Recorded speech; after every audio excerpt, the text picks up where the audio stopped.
Ada hamba-hamba Allah yang tidak sholat itu bukan karena dia ingin masuk neraka, tapi banyak di antara mereka yang tidak sholat itu karena tidak mengerti kalau sholat itu mudah. Maka kalau ada orang tidak bisa sholat, bukan yang salah dia, yang salah ustadznya, mempersulit urusan sholat. Ini selalu kami hadirkan.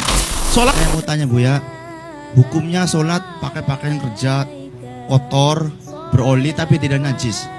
Assalamualaikum. Baik, termasuk fikih yang pertanyaannya bagaimana sholat dalam keadaan baju beroli, berlumpur, berdaki. Ketahuilah, kita harus mempermudah urusan sholat. Maka orang yang meninggalkan sholat hukumannya besar di hadapan Allah, neraka. Tapi kami yakin bahwa ada hamba-hamba Allah yang tidak sholat itu bukan karena dia ingin masuk neraka, tapi banyak di antara mereka yang tidak sholat itu karena tidak mengerti kalau sholat itu mudah. Maka kalau ada orang tidak bisa sholat, bukan yang salah dia, yang salah ustadznya, mempersulit urusan sholat. Ini selalu kami hadirkan. Sholat memang sebisa mungkin ada sempurna dengan baju sempurna, baju rapi, pakai sorban, pakai sunnah meletakkan sesuatu di pundak, penutup kepala, baju rapi, pakai minyak harum dan sebagainya. Itu kesempurnaan. Anda sholat berjamaah di masjid, kesempurnaan. Cuman kan tidak semua orang seperti itu bisa. Mungkin di tengah sawah, mau sholat duhur pulang jauh, bajunya kotor, kena najis, tinggal nyebur di sungai saja naik sudah suci kok. Sholatnya di atas lumpur, Allah senang. Ini hebat betul, pengen masuk surga maksa ini. Di atas lumpur, jangan dipersulit. Kalau bisa jamaah memang sebisa mungkin di jamaah, madhab berarti diutamakan madhab kita Imam Syafi'i, ini sunat yang sangat dikukuhkan atau fardu kifayah. Madhab Imam Ahmad mengatakan wajib. Anggap saja ini adalah keutamaan, itu saja, jelas. Kemudian termasuk pakai oli sah.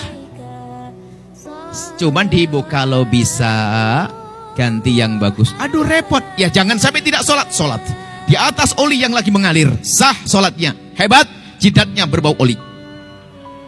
Jangan tinggalkan sholat. Karena meninggalkan sholat adalah dosa besar, dosa besar, dosa besar. Anda sholat, maka jangan persulit urusan sholat. Mekena, tidak harus pakai mekena khusus. Ini menutup aurat sudah sah. Kaos kaki saja pakai kaos kaki. Kalau kaos kaki tidak punya, pinjam sarung suami. Suaminya di rumah. Nah, sudah begini nggak harus pakai mekena khusus. Tidak harus putih mekena, asalkan menutup sekujur tubuh kecuali wajah dan telapak tangan. Telapak tangan boleh terlihat. Tolong permudah urusan sholat. Tidak harus pakai digelar di mana saja. Ini sah sholat di sini. Ini tidak najis. Siapa bilang najis? Bumi Allah semuanya suci, baru akan berubah menjadi najis kalau Anda yakin melihatnya. Ada orang kencing di sini nggak? Ada yang lihat kencing di sini? Dipel atau belum? Ini pernah dipel atau tidak? Nggak tahu kan? Aslinya bumi Allah suci atau tidak? Biarpun tidak dipel berarti tidak akan berubah menjadi najis kecuali ada jamaah kencing di sini berdiri. Pernah lihat atau tidak? Karena tidak pernah melihat, ini suci. Sholat di sini sah, nggak usah pakai sajadah. Sah sholat, nggak usah pakai sajadah. Di jalan raya juga sah, polisi yang ngamuk. Jadi jangan bikin susah sholat itu. Di mana saja, lumpur suci. Ada orang mungkin punya baju bagus, beli baju satu dosen pulang dari Korea, bajunya hem putih bagus semuanya. Cuman makainya sebulan sekali, satu Januari 1, Februari 1. Daki hitam, baunya luar biasa. Sah enggak pakai sholat? Sah enggak pakai sholat? Sah, cuman kotor. Tolong permudah sholat, jangan bersulit sholat. Boleh, hebat.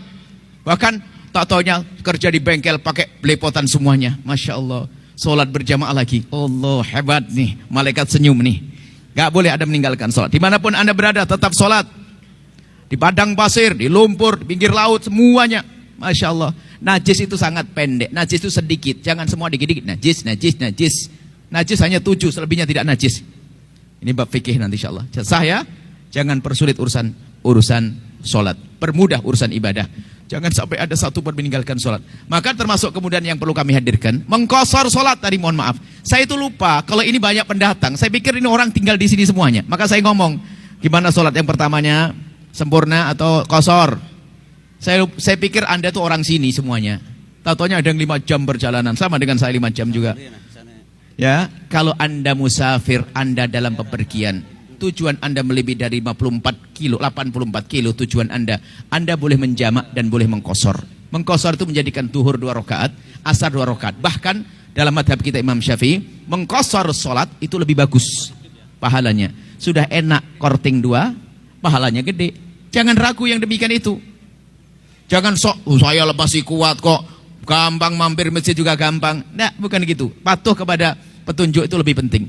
Jelas ya? Permudah urusan sholat ya. Wallahu alam bisawab.